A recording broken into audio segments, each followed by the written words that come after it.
સાથે આપની સમક્ષ હું છું પ્રીતિ તિવારી। સમાચારની શરૂઆત કરીશું ગાંધીનગરથી।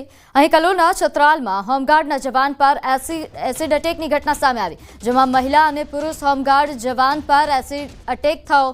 રિક્ષા ચાલકે હોમગાર્ડ જવાન પર એસિડ ફેંક્યું। મહિલા હોમગાર્ડ જવાન દાઝ્યા હોવાના સમાચાર છે, જેમને સારવાર હેઠળ ખસેડાયા। એસિડ ફેંકનાર રિક્ષા ચાલકની પોલીસે ધરપકડ કરી લીધી છે। કલોલના છત્રાલ ઓવરબ્રિજ નીચે મહિલા હોમગાર્ડ અને રિક્ષા ચાલક વચ્ચે ઝઘડો થયો હતો, ત્યારે હોમગાર્ડોએ રિક્ષા ચાલકની રિક્ષા છત્રાલ ચોકીમાં સોંપી હતી, જેનો ખાર રાખીને રિક્ષા ચાલક એસિડ ભરેલો બોટલ લઈને આવ્યો અને હુમલો કર્યો। ત્યારે મહિલા હોમગાર્ડ કંઈ સમજે તે પહેલા જ તેમની પર એસિડ વડે અટેક કરી દીધો। એસિડ છાંટવા લાગતા આસપાસની મહિલાઓ પણ પોતાનો જીવ બચાવવા ભાગવા લાગી।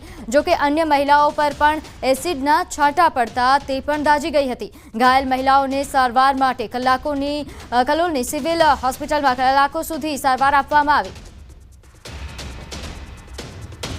છત્રાલ બ્રિજની નીચે એમને કોઈ ફોરેન કેમિકલ એમના મોઢા પર તથા પાછળના ભાગની અંદર બેકની અંદર નાખવામાં આવેલું હતું, જેનાથી ઈજા થયેલી હતી।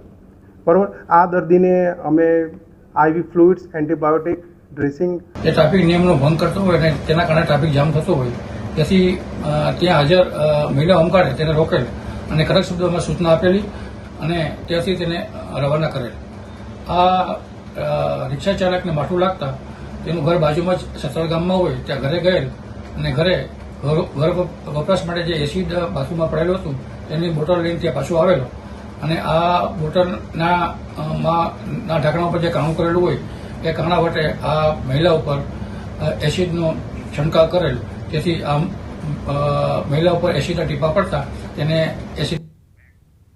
હવે વાત કરીએ સુરતની। અહીં પુણા પાટિયા પાસે યુવકના આપઘાતના સમાચાર છે। ચાલતા ટ્રક નીચે યુવકે પડતું મૂકીને જીવન ટૂંકાવ્યું। આપઘાતના હચમચાવી દેતા સીસીટીવી ફૂટેજ સામે આવ્યા। નિલેશ નામનો યુવક થોડી વાર ત્યાં ઊભો રહી મોટા વાહનની રાહ જોતો હતો।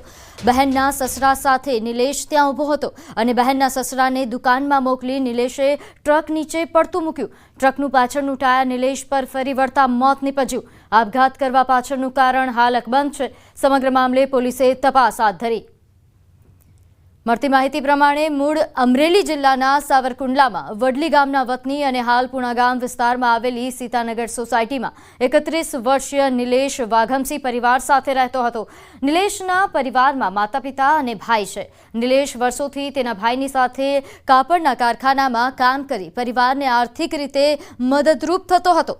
ગત સોમવારે નિલેશ તેની બહેન અને તેના સસરા સાથે બહેનના ઘરે ગયો હતો, જ્યાંથી પરત બાઇક પર બહેનના સસરા સાથે ઘરે આવતો હતો। તે દરમિયાન પુણા કંગારુ સર્કલ પાસે ટી સ્ટોલની પાસે નિલેશે બાઇક ઊભી રાખી અને બહેનના સસરાને માવો લેવા માટે મોકલ્યા। જેઓ માવો લેવા માટે જતા નિલેશ રોડ પર મોટું વાહન આવવાની રાહમાં હતો, જેમાં આઈસર ટ્રક પસાર થતાની સાથે જ તેણે પડતું મૂક્યું।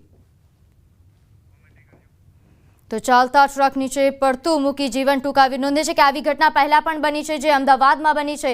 ઓઢવ વિસ્તારમાં પણ આ જ પ્રકારે આપઘાત કરવામાં આવ્યો હતો, જે દરમિયાન પણ એક આધેડે આ જ રીતે ટ્રક નીચે પડતું મૂકીને જીવન ટૂંકાવ્યું। તો ટ્રકનું પાછળનું ટાયર ફરી વળતા આ બંનેનું મોત નીપજ્યું। પુણા પાટિયા પાસે યુવકના આપઘાતના દ્રશ્યો એક તરફ આપ જોઈ રહ્યા છો, બીજી તરફ અમદાવાદના ઓઢવના જે 2 જુલાઈ આ જ પ્રકારની ઘટના સામે આવી હતી, કે જ્યાં પણ આ જ રીતે યુવકે ટ્રક નીચે પડતું મૂકીને જીવન ટૂંકાવ્યું।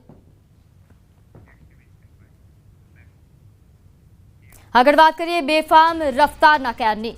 તો 2 નિર્દોષોનો જીવ લેવાયો છે। પોલીસ પુત્રએ જ ગમકવાર અકસ્માત સર્જ્યો, જેમાં 2ના મોત નીપજ્યા। રૂવાડા ઊભા કરી દે તેવો અકસ્માત સીસીટીવીમાં કેદ થયો। ભાવનગરના કાળિયાબીડ વિસ્તારનો આ બનાવ છે, કે જ્યાં ભાવનગર એલસીબીમાં ફરજ બજાવતા પોલીસના પુત્રની કરતૂત। હર્ષરાજે અકસ્માત બાદ કંટ્રોલ રૂમને ફોન કરીને જાણ કર્યાની પણ વિગત મળી રહી છે। પોલીસકર્મી પિતાએ પુત્રને પોલીસ મથકે હાજર કર્યો। રેસ લગાવાઈ હતી કે નહીં તેની પણ તપાસ ચાલુ કરાઈ છે, તેવું પોલીસ દ્વારા કહેવામાં આવી રહ્યું છે। નોંધે છે કે પોલીસ પુત્ર હર્ષરાજે બેફામ કાર હંકારી હતી અને તે સીસીટીવીમાં પણ કેદ થયું છે। કાળિયાબીડ પાસે અકસ્માતમાં એક વ્યક્તિનું મોત થયું, જ્યારે અન્ય એક મહિલાનું સારવાર દરમિયાન મોત થયું હતું। આ ઉપરાંત 2 લોકો ઘાયલ પણ થયા છે, જેમને સારવાર આપવામાં આવી રહી છે। ઘાયલો શહેરની સરટી હોસ્પિટલમાં સારવાર હેઠળ છે। શહેરના સરદાર પટેલ સ્કૂલવાળા લુણાવાડા રોડ પર શક્તિ માતાના મંદિર સામે ક્રેટા કારના ચાલકે સ્કૂટર સહિત 3 થી 4 વ્યક્તિઓને અડફેટે લીધા હતા, જેમાં ભાર્ગવ ભરતભાઈ ભટ્ટી નામના યુવાનનું મોત થયું, જ્યારે 3ને હોસ્પિટલ ખસેડાયા હતા, જ્યાં ઘાયલ ચંપાબેન વાછાણી નામની મહિલાનું પણ મોત થયું. આ બનાવમાં પોલીસ પુત્ર આરોપી કાર ચાલક હર્ષરાજની અટક કરાઈ છે. તેણે ખૂબ જ બેફકરાઈથી ચલાવી અને રોડ ઉપર ચલાવી અને જે છે 3 થી વધારે વ્યક્તિઓને ઈજા કરેલી છે. તેણે જે છે તેના પિતાશ્રીને ફોન કરેલો, બાદમાં કંટ્રોલ રૂમમાં અને પોલીસ સ્ટેશને આ બનાવની ગંભીરતા જે છે તેની જાણ કરેલી. તેના જ હિસાબે આ કામના ભોગ બનનારને વહેલી તકે હોસ્પિટલ પહોંચાડી શક્યા. આગળ વાત કરીએ ખાનગી બેંકમાં ફરજ દરમિયાન યુવતીના આપઘાતની. અમરેલીના ખાંભાની ખાનગી બેંકમાં બનાવ સામે આવ્યો છે, જ્યાં અનાજમાં નાખવાના ટીકડા ખાધા રાજુલા હોસ્પિટલ ખસેડતા જ મોત નીપજ્યું. 25 વર્ષીય ભૂમિકા હરેશભાઈ સોરઠિયા નામની યુવતી પાસેથી સ્યુસાઇડ નોટ પણ મળી આવી. 28 લાખનું દેવું થવાના કારણે આપઘાત કર્યાનો ઉલ્લેખ છે. નોંધનીય છે કે આ દેવું એ shine.com કંપનીમાંથી થયું છે. છેલ્લી ઈચ્છા છે કે મારી બોડી ઘરે આવે ત્યારે મને ગળે લગાડી લેજો. પ્લીઝ મારી છેલ્લી ઈચ્છા છે તે પૂરી કરી દેજો ને. આ પ્રકારનો સ્યુસાઇડ નોટમાં ઉલ્લેખ કરાયો છે. મૃતક ખાંભા તાલુકાના ભાડ ગામના રહેવાસી છે.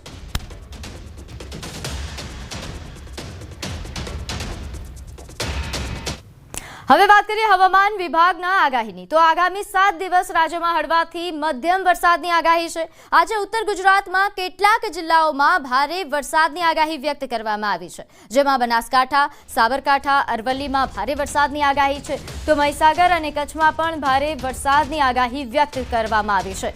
રાજ્યમાં હાલ 388.6 mm વરસાદ નોંધાયો. સામાન્ય રીતે 255.7 mm વરસાદ હોવો જોઈએ, પરંતુ હાલ આ વરસાદ સારો એવો નોંધાઈ ચૂક્યો છે. આજે અમદાવાદમાં પણ હળવાથી મધ્યમ વરસાદની આગાહી વ્યક્ત કરવામાં આવી છે. आने वाला अगले 7 दिन तक राज्यों में हल्का से मध्यम बारिश अनेक स्थानों में होने का संभावना है और आज के लिए हम हेवी रेनफॉल येलो वार्निंग के साथ दिया जा रहा है. इसमें जो डिस्ट्रिक्ट आएगा बनासकांठा, साबरकांठा, अरावली और महिसागर के लिए उत्तरीय जो गुजरात जिला है इसमें दिया जा रहा है और सौराष्ट्र कच्छ में कच्छ डिस्ट्रिक्ट के लिए दिया जा रहा है. इसमें येलो वार्निंग है, आइसोलेटेड हेवी रेनफॉल का वार्निंग दिया गया है. और आज के जो और बाकी आगे 5 दिन के लिए थंडरस्टॉर्म विथ लाइटनिंग का भी वार्निंग है. अब 18 से लेकर 22 जुलाई तक पूरा राज्यों में थंडरस्टॉर्म विथ लाइटनिंग का वार्निंग है.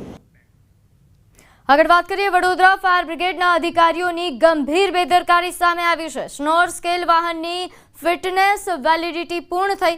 વાહનનો ઇન્સ્યોરન્સ પર પૂર્ણ થયો છે. 15 કરોડના ખર્ચે સ્નોર સ્કેલ વાહન લેવાયું છે. ઇન્સ્યોરન્સ અને ફિટનેસ વેલિડિટી પૂર્ણ થયા બાદ મોડે અધિકારીઓ જાગ્યા. ઇન્સ્યોરન્સ માટેની પ્રક્રિયા હવે શરૂ કરાઈ છે. પ્રજાના ટેક્સના પૈસામાંથી તમે આ મશીન ખરીદ્યું અને એ મશીન ખરીદ્યા બાદ એ મશીનની વેલિડિટી, ફિટનેસ વેલિડિટી 8 ઓક્ટોબર 2024ના રોજ પૂરી થઈ ગઈ. તો એની વેલિડિટી પૂરી થઈ હોય તો ફરીથી એની વેલિડિટી માટે જે કંઈ પ્રોસિજર કરવાનો હોય એ કરવાની જવાબદારી કોની હતી? એનું ઇન્સ્યોરન્સ પૂરું થઈ ગયું. ઇન્સ્યોરન્સ પૂરું થઈ ગયું ને હવે પેનલ્ટી લાગશે. જો તમે કોઈ ઊંચી ઇમારત અથવા તો ફ્લેટમાં રહો છો અને તમારી ઇમારતમાં આગ લાગે તો ફાયર બ્રિગેડના અધિકારીઓના ભરોસે ના રહેતા, કારણ કે ફાયર બ્રિગેડના જે અધિકારીઓ છે જે સ્નોર સ્કેલ મશીન છે કે જે ઊંચી ઇમારતમાં આગ બુઝાવવા માટે કામ લાગે છે તે વાપરી રહ્યા છે. એ મશીન જે છે તેના ફિટનેસ સામે ચોક્કસથી સવાલો ઉઠી રહ્યા છે. આ જે વાહન તમે જોઈ રહ્યા છો તે વડોદરા મહાનગરપાલિકા દ્વારા 15 કરોડના ખર્ચે વસાવવામાં આવ્યું હતું અને અત્યારે આ જે વાહન છે તેનો ઇન્સ્યોરન્સ જે છે તે પૂરો થઈ ગયો છે. તેનું ફિટનેસ છે તેની વેલિડિટી પણ પતી ગઈ છે. ત્યારે ફાયર બ્રિગેડના જે 800 અધિકારીઓ છે તેમના પાપે આ વાહન રસ્તા પર હંકારવું એટલે નાગરિકોના જીવના જોખમ સાબિત થાય ત્યાં પ્રકારની સ્થિતિ જે છે તે સર્જાઈ છે. બીજી મહત્ત્વપૂર્ણ જો વાત કરવામાં આવે તો થોડા સમય અગાઉ આ મશીન જ્યારે બગડ્યું હતું ત્યારે તેના સમારકામ પાછળ બીજો તગડો ખર્ચો જે છે તે કરવામાં આવ્યો હતો.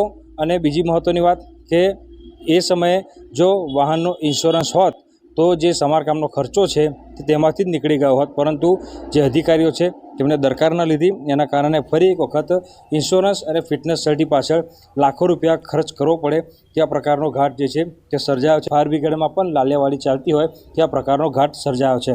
હાર્દિક દીક્ષિત, ન્યૂઝ 18 ગુજરાતી, વડોદરા.